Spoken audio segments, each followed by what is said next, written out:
თუ ოდესმე გაგვიგიან სკოლაში გვისწავლიან ან უსწავლებიათ ჩვენთვის ან სადმე ყური მოგიყვას რომ საქართველოს ყოველთვის გადიოდა აბრეშუმის გზა პრინციპში მათ ცენტრალური მაგისტრალი საქართველოზე არასოდეს არ გადიოდა. იყო მისი განშტოებები, მცირე გზები, რომელიც საქართველოზე ჯერ კიდე ანტიკური პერიოდიდან და შემდგომ შუა საუკუნეებშიც შეიძლება განაპირა გზები მომხდარიყო. დღეს მართლა შეიძლება ესე ვთქვათ, რომ ეს აბრეშუმის გზა ერთ-ერთი მთავარი მაგისტრალი გაივლის საქართველოზე, მაგრამ სუვერენიტეტის საკითხს რო მიუბრუნდეთ, ახლა ვიღაცები ხედავენ, მათ შორის ბიძინა ივანიშვილი, ხო, უპირველესად ხედავს რაღაც დიდი შოვნის საშუალებას, ხო?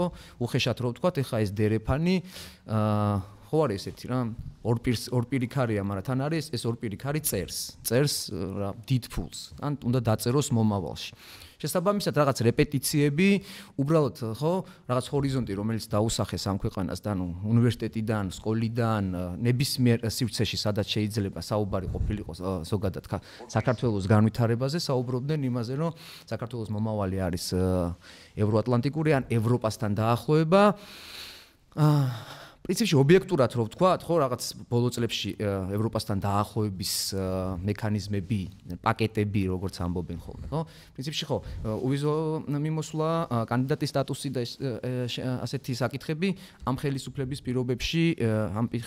პირობებში გახდა შესაძლებელი, მაგრამ შენ თუ ამ ჰორიზონტს უსახავ და იმედს აძლევს საზოგადოებას, რომ ეს იქნება ჩვენი მომავალი და ერთ დღესაც თითის დაწყაპუნებით ამ მომავალზე ამბობ, რომ ვაჩერებ, რას უნდა მოელოდე ამ ახსნა განმარტებების გარეშე, თუ რატომ ხდება, ხო? აი ომში იძულება, ან ჩართვის და ასე შემდეგ. თუ ეს იძულება არის, ქართველი ხალხი იმსახურებს და ვალდებულიც არის ხელისუფალი, რომ აუხსნა თუ არის ეს. ის კი არა რაღაც ყურმოკვდით იქ რაღაც ჩანაწერია. ხო, სერიოზულად ჩვენ არაფერი არ მოგვისმენთ. ანუ ჩანდა ვიღაცა Facebook-ზე გამოვა რაღაცას დაწერს, მე ხო ვიცი ხალხო, მე ხო მენდობით, ანუ დიდი ბოდიში, მაგრამ როგორ გენდო, ვინ ახარ საერთოდ არ ვიცი რა.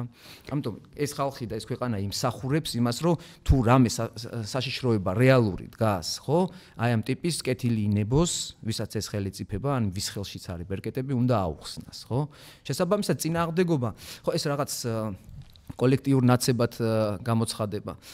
ეტყობა მხოლოდ როგორ არის, რომ საკუთარი კამერიდან, ანუ ინფორმაციებიც არ მიაქვთ, ეტყობა სწორად ვინ და რა ხალხი დგას ეხლა რუსთაველის გამზირზე, ხო? ან არ აწყობთ ეს დაინახონ, ხო? ერთი მხარე გეუბნება, რომ ეს არის ესეთი კოლექტიური ნაცმოძრაობა, მეორე მხარე აი იმით რა ქვია, რაღაც სატელევიზიო სურათით გიჩვენებს, რომ ეს არის ნაციონალური მოძრაობა, ან ნაციონალურ მოძრაობას, ან კოლექტიური ორივე, ან ერთი გეუბნება, რომ ეს არის კოლექტიური ნაცმოძრაობა, მეორეც გეუბნება, რომ ეს არის კოლექტიური ნაცმოძრაობა.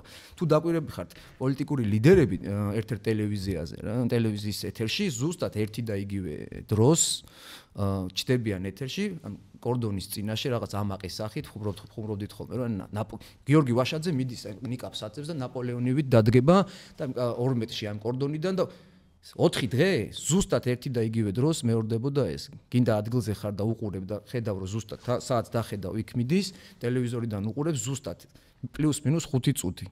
ანუ ორი კადრისთვის შექმნილი სურათი რა. ორივე ცდილობს, ანუ ერთი ცდილობს, ერთი გვეუბნება, რომ ეს არის ნაცმაიდანი და მეორე აკეთებს ან აღქმას ქნის, რომ ეს არის ნაცმაიდანი რა. ანუ ერთი გეუბნება, რომ ეს ხალხო არის საფრთხე არის მაიდნის და ამიტომ უნდა ვიყოთ ფხიზლად და არ უნდა დაუშვათ და მეორე მხარე მათზე თამაშობს. აბა ეხლა როგორ შეიძლება რომ სხვანაირად იფიქრო, თუ ერთი გეუბნება, რომ საფრთხე არის და ეს მეორე მხარეს ამ საფრთხის რაღაც კუდი კი არ უჩანთ, სპეციალურად აჩენენ ამ კუდს რა.